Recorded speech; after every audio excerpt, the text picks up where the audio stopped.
yo no practiqué el judaísmo, yo nunca dije que no era judía. O sea, todo el mundo en mi alrededor sabía que yo era judía, hija de judíos.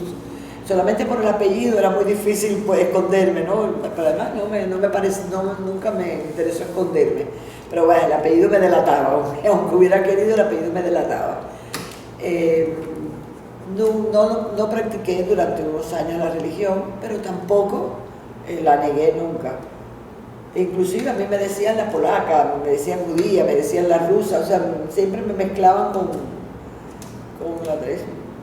lo que realmente era, ¿no? Lo que pasa es que aquí no se practicaban ya religiones. Hubo algunas personas, como por ejemplo Adela, que sí se mantuvieron de alguna forma. No fue mi caso. Yo seguí por la vía estaba más joven también, o sea, tenía menos criterio de las cosas. Entonces me dejé llevar por mis nuevas amistades, me tuve que involucrar en un círculo nuevo y entonces, bueno, me involucré.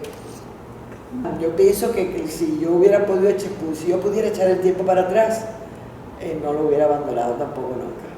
Porque para mí hoy en día es una de las cosas más importantes de mi vida, mantener mi judaísmo.